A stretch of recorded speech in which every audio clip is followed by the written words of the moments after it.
Okay, have you ever noticed how one tiny little word just seems to pop up everywhere in English conversations? Well, today we're diving into that word. It's small, it's super powerful, and honestly, it can be pretty confusing. So let's unlock the secrets of the super verb to get. I mean, you hear it all the time, right? In pretty much every single conversation.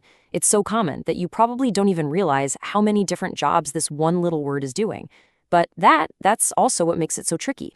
So let me ask you this. If you had to name one single word that can mean dozens of different things, all depending on the situation, what would you pick?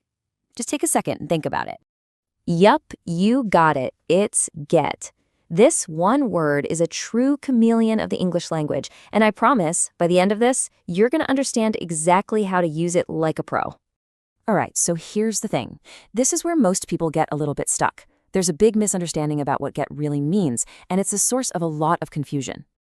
If you were to ask someone, hey, what does get mean? They'd probably say something like this: to obtain or acquire something. You know, like, I need to get some milk. And look, they're not wrong, but that's just a tiny, tiny piece of the whole puzzle. So, is that really the whole story? No way, not even close. Believing get only means to obtain is kind of like thinking a smartphone is only for making phone calls. There's so much more to it. Get ready for this. If you were to crack open a really big, comprehensive English dictionary, how many different uses for get do you think you'd find?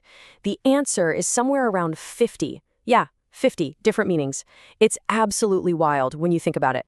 So, how on earth do we make sense of all that? Well, it's actually way simpler than it sounds. We're going to break it down into a really simple framework.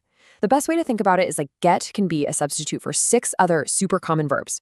So here's our game plan. We're going to look at how get can stand in for these 6 verbs: arrive, receive, become, bring, buy, and find. Let's kick things off with the first one. First up, let's talk about how get can replace the verb to arrive. Honestly, in everyday conversation, especially when you're talking about traveling or just moving from one place to another, using get sounds way more natural. For instance, instead of asking, how did you arrive in London, a native speaker would almost always say, how did you get to London? And the answer, I got here by train, just sounds so much more fluid than I arrived here by train. You see the difference? It's subtle, but it's key. And the main thing to remember is that this isn't just a one-time thing. Get can step in for a whole bunch of other common actions. And when you start using it this way, your English is going to sound so much more fluent. Seriously, think of it like a Swiss Army knife for verbs. It can mean to receive, like, I got a gift for my birthday. It can mean to become, as in, wow, it's getting dark outside. You can use it for to bring, like, hey, can you get me that book over there? Or to buy, I need to get some groceries. And even to find, like, ugh, I can't get my keys. It's a real multi-tool. Okay, so we know get can replace other verbs, but it also has another superpower. It loves to team up as a powerful partner with one of the most basic verbs we have, to have. Just look at this comparison. I have a new phone is perfectly fine, totally correct. But in casual, everyday English, you're almost always going to hear, I've got a new phone. Same thing with you have to go now. It becomes the much more common and urgent, you've got to go now. Just adding that little got makes it sound more natural. All right, let's bring it all home. You now have a simple, powerful framework for understanding and, more importantly, using this incredible English superverb.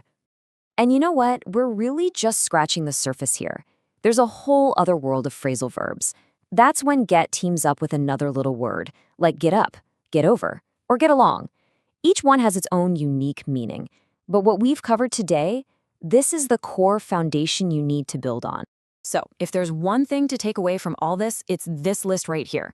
The next time you're about to say arrive, or buy, or become, just pause for a second. Ask yourself, wait, can I use get here instead?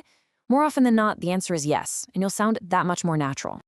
And that brings us to the most important part of all, right? Learning this stuff is great, but it's only useful if you actually use it.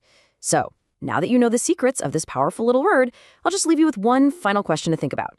How are you going to use get today?